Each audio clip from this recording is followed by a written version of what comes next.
Just over a year ago, I launched my campaign for president. When I began, I said the campaign was grounded in my love for our country. Just last week, my mother, a first-generation immigrant, got to vote for her daughter for president. Only in America. I am filled with the gratitude for the outpouring of support we've received from all across our great country. But the time has now come to suspend my campaign. I said I wanted Americans to have their voices heard. I have done that. I have no regrets.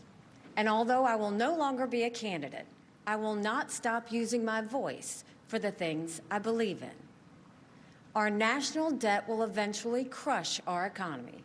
A smaller federal government is not only necessary for our freedom, it is necessary for our survival. The road to socialism is the road to ruin for America.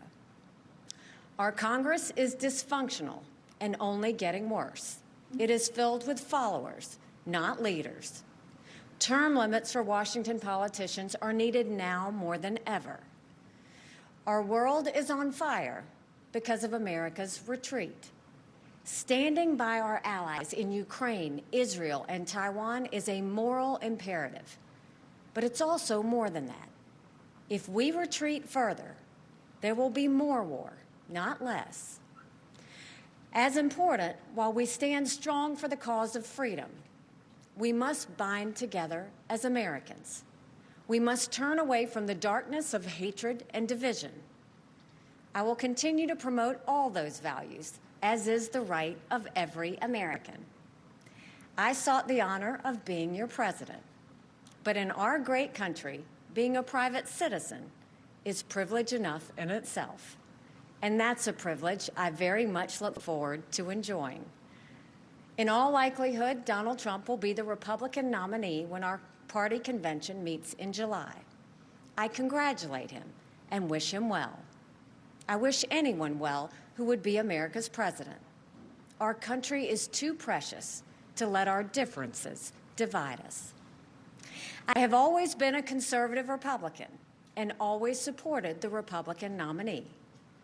But on this question, as she did on so many others, Margaret Thatcher provided some good advice when she said, quote, "Never just follow the crowd. Always make up your own mind." It is now up to Donald Trump to earn the votes of those in our party and beyond it who did not support him. And I hope he does that. At its best, politics is about bringing people into your cause, not turning them away. And our conservative cause badly needs more people. This is now his time for choosing. I end my campaign with the same words I began it, from the book of Joshua. I direct them to all Americans, but especially to so many of the women and girls out there who put their faith in our campaign. Be strong and courageous. Do not be afraid. Do not be discouraged, for God will be with you wherever you go. In this campaign, I have seen our country's greatness. From the bottom of my heart, thank you, America. God bless you.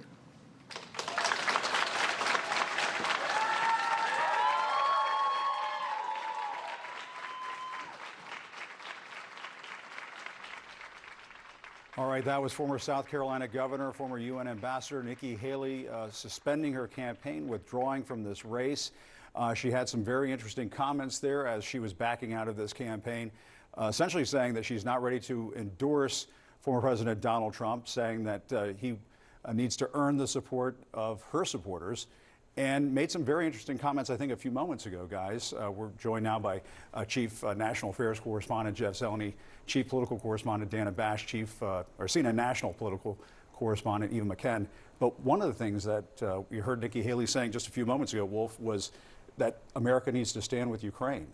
She was very, very strong on the international issues. She said specifically that the U.S. needs to support Ukraine, Israel, and Taiwan. Right. She went into specifics articulating that. And I also thought, even though she didn't formally endorse Trump, she came pretty close to doing so when she said the time has now come to suspend my campaign. And as you know, Judge Zeleny, the word suspend is specific.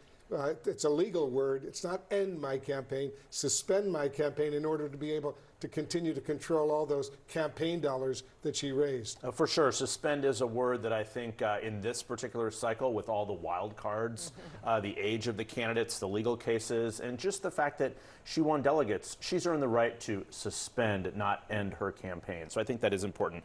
But talking about Trump at the end there, this is now the time for his choosing, putting the burden on former President Donald Trump to win over her supporters. And as we've talked to so many of them over the last several months who have really grown to admire and love her, yes, there are some Democrats who have popped into her crowds to try and be mischief-making, if you will, or to send a message to Donald Trump, but many Republicans as well.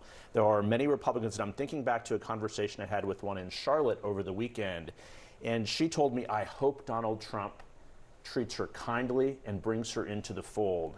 And I said, what do you think the chances of that are? And she said, all we can do is hope. So I think now it will be interesting to see how he reacts to this. But she does not have to give an endorsement at this point. I think, I'm not even sure we should talk about that as much. I mean, the reality is few candidates leave the race in an elevated stature. She was the first one in, the last one out, and she has emerged in a far, far stronger position, whatever she may do. And if I could just add to that, we're going to have so much time to talk about will he or won't he, will she or won't she, and where her supporters are going to go. But I think it's good to take a beat and note that she is the first Republican woman to win a contest. Right. And she won two. Okay, there were a lot of contests that she lost. And to get this far. And to get this far. And to raise as much money as she and to raise as much money. And I do think that she's used that line since South Carolina a lot on the campaign trail, but the fact that her parents were immigrants and that her mother was able to vote for her daughter for president is just something to kind of let sink in, because it is a moment in history. Yeah, and even, I mean, Nikki Haley does have some leverage in this campaign. I mean, if you look at how she did last night, she did win the state of Vermont, but there was a sizable sort of anti-Trump vote in a lot of these contests. And what she's essentially saying is, I'm going to be holding back on some of those supporters. You're not getting them yet, Donald Trump, unless you start to extend the olive branch a little bit, which is not really his forte. She was clear that he is going to have to earn the support from her and her supporters. I was always struck. I've been to many of her rallies all across the country, South Carolina, Iowa, New Hampshire, Michigan, everywhere. And time again, you would meet Democrats at her rallies, independents, Republicans who had supported Trump in 2016 and then voted for Biden in 2020.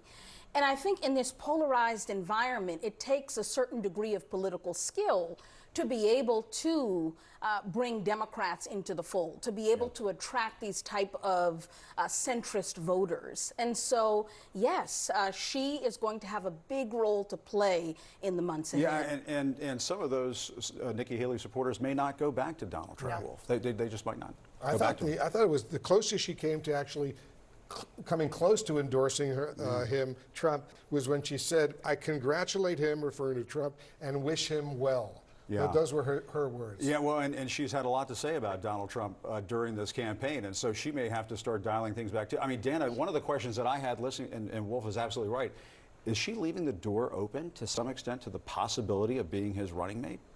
Might that? I mean, you'd have to do a whole lot of walking back. Who knows? There's a lot of videotape of stuff that she said about him and stuff that he said about her. That's true. That would be extraordinary. That's true, but that was true of a lot of partners throughout our history, maybe even more vitriol between the two of them. But the next thing that she said, Wolf, when she said, or Jim, one of you just said that she said, I wish him well, as I would for anybody who would be our president. Yes. Yeah. She couched it. She couched it. And closed the door to being a third-party candidate. she Perhaps did. that is the most significant thing here as well. She said, I'm a Republican. So I'm told going forward she does plan to play a role trying to shape this party. She does believe that this sort of isolationist view that has really emerged in the Republican Party is not good for the country. If you look at the span of her career, she rose as a Tea Party candidate, which of course was the precursor to the Trump era. And now this is not her party. So it's really extraordinary. But at 52 years old, The question is she the past of the party, or could she still be the future? And to that question, we do not have an answer today.